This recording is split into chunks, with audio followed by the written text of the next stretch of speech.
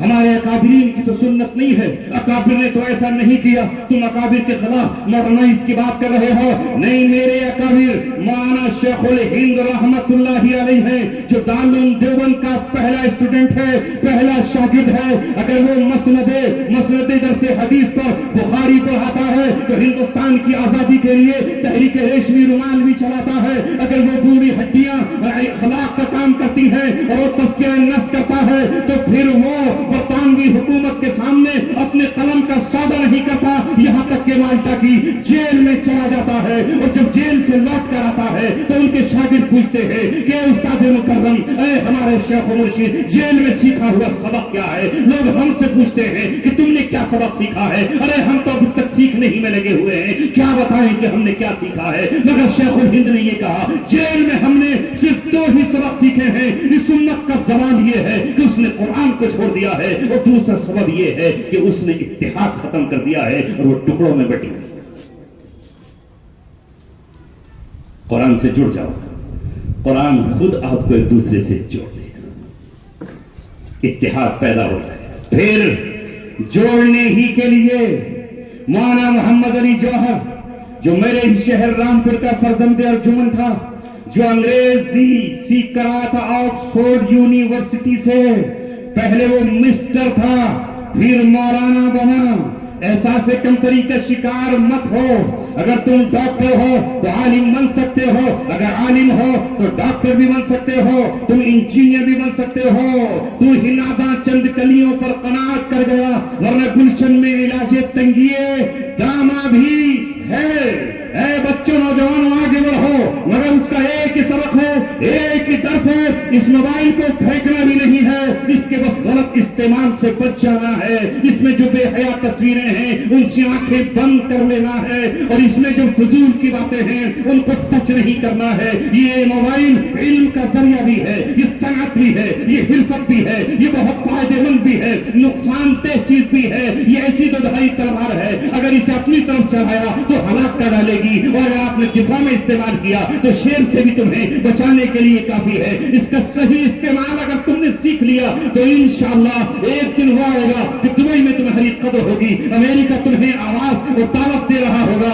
اسی ملک میں غریبی آڑے نہیں آ پائی. ایک مچھیرے کا بیٹا جس کا باپ دریا کے کنارے بیٹھ کر مچھلیاں پکڑا کرتا تھا، اس سے اپنا گھر چلاتا تھا، اس نے اپنے بیٹے اے پی جے عبد الکلام کو سائنٹسٹ بنایا اور وہ آگے بڑھا. اور اس نے رسائن پڑھی اور کیمسٹری پڑھ کر کے آگے بڑھا، اور اس نے یہ کہا کہ اگر دنیا کا دوسرا ملک امریکہ ایٹمی طاقت بن سکتا ہے، اسرائیل بن سکتا ہے، روس بن سکتا ہے، تو ہندوستان بھی ایٹمی طاقت بن سکتا ہے. اگر ہندوستان کی قوم اپنی اس بات پر فخر کرتی ہے کہ وہ ایٹم بم رکھتا ہے تو مسلمانوں کو اس پر فخر کرنے کا حق حاصل ہے کہ وہ دینے والا ایک مسلمان ہی ہے.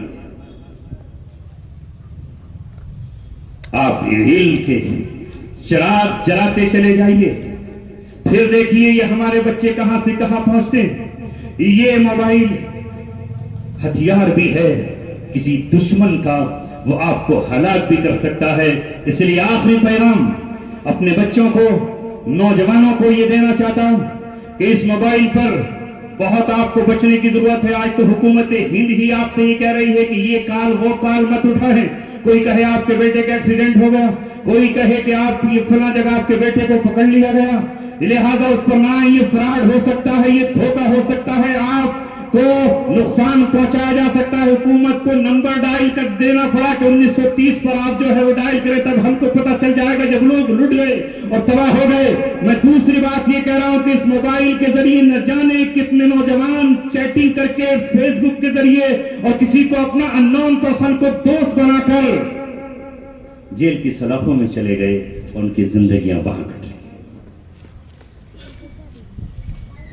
انہیں پتہ ہی نہیں کون ہے. کسی نے کہا کہ میں سیریا سے آپ سے بات کر رہا ہوں.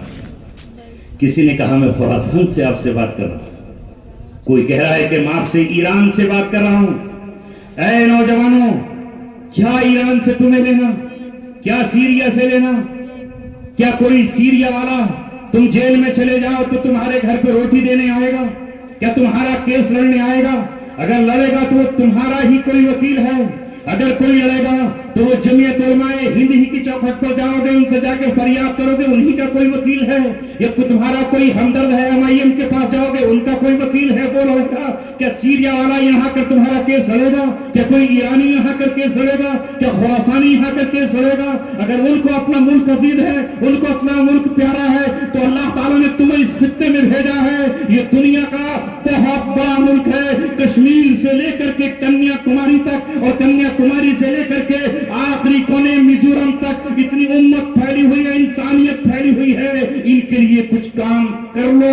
اگر ایک آنسو تم نے بہہ دیا، شاید کہ وہی تمہاری جنت میں جانے کا ذریعہ بن جائے۔ اللہ کے رسول نے فرمایا، ایک شخص راستے میں جا رہا تھا، ایک کانٹے دار درخت اس کو نظر آیا، اس نے دیکھا کہ لوگوں کو نقصان پہنچا رہا ہے، اس نے اس کانٹے دار درخت کو کاٹ دیا۔ اللہ تعالیٰ نے اسی بنیاد پر اسے بخش دیا۔ مال کماؤ، اسلام منع نہیں کرتا، اس مال سے جنت کما لو، جیسے اللہ نے قارون سے کہا تھا، وَابْتَغِ فِيمَا آتَاكَ اللَّهُ الدَّارَ الْآخِرَةَ وَلَا تَنْسَ نَصِيبَكَ مِنَ الدُّنْيَا۔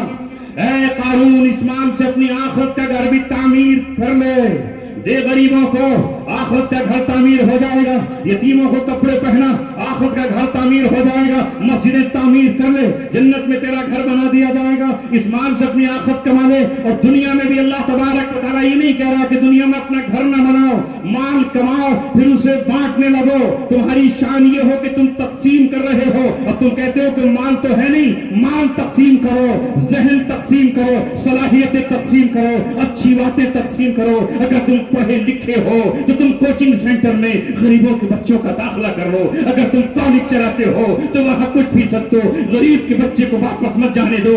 امیر تو پڑھا لے گا، وہ تو دہرادون پڑھا سکتا ہے، وہ MIM کے اسپتالوں میں یا میڈیکل کالج میں پڑھا سکتا ہے۔ میں کہتا ہوں کہ اگر 10 لوگ مل جائیں مالدار اور محض 10 لاکھ روپے کسی ایک غریب بچے کو دے دیں جو انٹر کے بعد میڈیکل میں جانا چاہتا تھا، تو رشیا کے بہت سارے ملک ہیں جہاں 40 لاکھ میں ایک ڈاکٹر بن جائے۔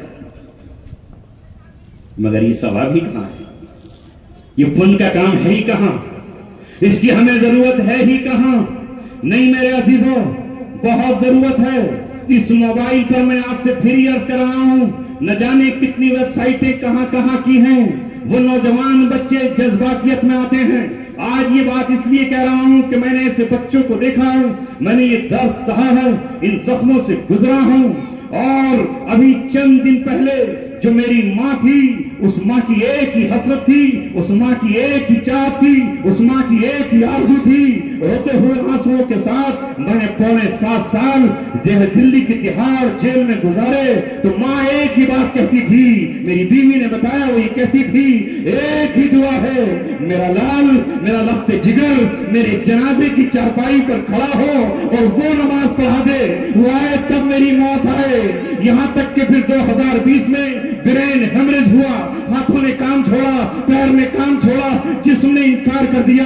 انتظار کرتی رہی 2020 سے 2023 میں واپس آیا۔ جب میں گھر پہنچا تو ماں اٹھ نہیں سکتی تھی، قدموں سے چل نہیں سکتی تھی، ہل نہیں سکتی تھی، ایک ہی تتلاتی ہوئی زبان سے اس کی فریاد تھی، میں سینے سے لگانا چاہتی ہوں، میں سینے سے لگانا چاہتی ہوں۔ ماں کو ہم نے اٹھایا، ماں نے اپنے سینے سے لگایا، اور 2 دن پہلے 21 جنوری کو جب اس نے آخری سانسیں لی تو اس کا بیٹا اس کی چارپائی کے پاس سورہ یاسین پڑھ رہا تھا، وہ صافات پڑھ رہا تھا، 5واں پارہ پڑھ رہا تھا۔ سنتے سنتے ماں جنت کی وادیوں کی طرف ہمارا گمان ہے چلی گئی۔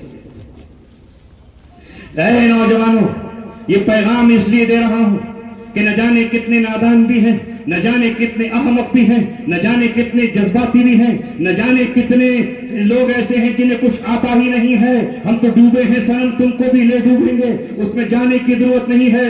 اس ماں سے پوچھو جس نے 7 سال ہر دن انتظار میں گزارے ہوں کہ میرا بیٹا آ جائے. یہ ماں کے دل سے پوچھیے آپ. اور میں نے بھی ریمائنڈ پر یہ دعا کی تھی، میرے مولا میری والدہ کو اس وقت تک موت نہ دینا جب تک میں اس کے جنازے پر کھڑا نہ ہوں. قبولیت کی گھڑیاں اللہ تعالیٰ کی طرف سے کبھی بھی آ سکتی ہیں. 2008 میں نے حج کا فارم بھرا تھا، اتفاق سے قبول نہیں ہوا اور ایسے لگا کہ درخواست ریجیکٹ ہو جائے گی. تو اس وقت میں نے دہلی کی ویلکم کی، جامع مسجد کے مصلی پر بیٹھ کر آنسوں سے یہ کہا تھا، اللہ میں اپنے والدین کو مکہ معظمہ اور مدینہ منورہ لے کر جا رہا ہوں، انہیں موت نہ دینا جب تک کہ اپنی آنکھوں سے خانہ کعبہ کا دیدار نہ کر لیں. ان آنکھوں نے دیدار بھی کیا، عمرے بھی کیے، طواف بھی کیا، واپس آئے. ایک ماں ہی اپنے بیٹے کے لیے سب سے بہترین مسلح ہو سکتی ہے. جب بھی کبھی میں نے ماں کو فون کیا، آج مجھے یاد آتا ہے، اس نے ایک ہی بات پوچھی کہ بیٹے کھانا کھا لیا، ناشتہ کر لیا، تمہاری ماں تمہاری خدمت کی مستحق ہے. آج وہ جوان ہے، کل بوڑھی ہوگی تو اس کی آنکھوں کو چشمہ چاہیے. تم اگر سختی میں پھنس گئے، چشمہ کہاں سے کون لا کر کے دے گا؟ اسے دوا کے لیے پیسے چاہیے، تمہارے سوا اسے کون پوچھے گا؟ اگر وہ ٹانگ سے پیروں سے معذور ہو جائے، اس کی بیساکھی کون بنے گا؟ اے اولادو، تم اپنے ماں باپ کی بیساکھیاں ہو، تمہارے ماں باپ کی بیساکھیاں ہو. اگر ایک بیٹا ہے، دوسرا بیٹا ہے، یہ 2 بیساکھیاں ہیں. اگر تم نے اپنی عمر پر بات کر دی اور علم نہیں سیکھا، قابلیت نہیں سیکھی، حرفت نہیں سیکھی، صنعت نہیں سیکھی، تو بڑھاپے میں بھی تمہارے باپ کو رکشہ چلانا. انہی الفاظ سے میں آپ سے اجازت چاہتا ہوں. انہی دنوں میں اللہ تبارک و تعالیٰ نے جب میں اریسٹ ہوا تھا تو اس وقت میرا بیٹا انٹر میں تھا. جب حالات یہ پیش آئے، ماں رونے لگی اس کی، میری بیوی، کیا ہوگا؟ 1 روپیہ اکاؤنٹ میں کون دے گا؟ تو اس بیٹے نے کہا، ماں میں اتنا بڑا تو ہو گیا ہوں کہ کسی کے یہاں نوکری کر کے ٹیوشن پڑھا کر اپنا گھر چلا سکتا ہوں. جب پہلی تاریخ پر میں کورٹ میں گیا اور میں نے اپنے اس بیٹے کو مرجھائے ہوئے دیکھا، بیوی کو بھاگتے ہوئے دیکھا، رشتہ داروں کو کملائے ہوئے دیکھا، تو ایک ہی بات یہ ہوئی کہ ہمارا بیٹا اگر ڈاکٹر نہ بن سکا، جس کی آرزو تھی کہ ہمیں غریبوں کی خدمت کرنا ہے، کمزوروں کی خدمت کرنا ہے، وہ یہی کہے گا کہ باپ کے ساتھ یہ حادثہ پیش آ گیا اس لیے ہم محروم رہ گئے، ورنہ ہم کسی ہاسپٹل میں ہوتے. لیکن اللہ تبارک و تعالیٰ کسی کی محنت کو ضائع نہیں کرتا. ان اللہ لا یضیع اجر المؤمنین، مومنین کے اجر کو اللہ ضائع نہیں کرتا. پھر اس نے نیٹ کوالیفائی کیا اور بہار میں اس کا ڈاکٹری میں نمبر آیا، اس نے MBBS کورس پورا کیا اور آج 20 دن پہلے آج سے پھر PG کے لیے، MD کے لیے الحمدللہ چنئی کے ایک ہاسپٹل میں اس کا پھر نام آیا. اور یہ بتا رہا ہوں تمہیں حافظ ہو اس لیے کہ وہ بچہ پہلے قرآن کا حافظ ہوا اور حفظ کے بعد اس نے یہ سب کچھ کیا. یہ مثال ہے، اور یہ مثال ہے ان ملک میں ان لوگوں کے لیے بھی جو ہمارے بارے میں یہ سوچتے ہیں کہ ہم داڑھی والے اور ٹوپی والے اپنے ملک اور ملت سے محبت نہیں کرتے. بالکل کرتے ہیں.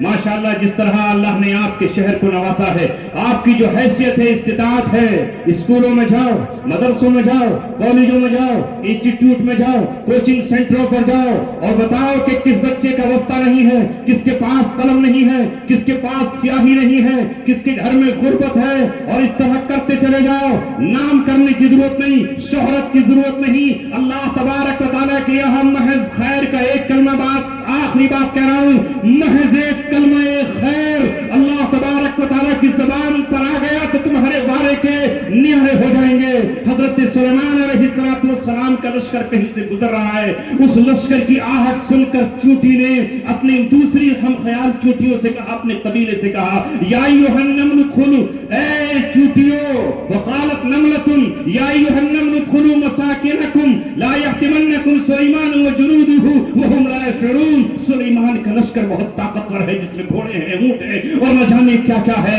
کہیں ایسا نہ ہو کہ بے شعوری میں وہ تمہیں کچل ڈالے، دلوں میں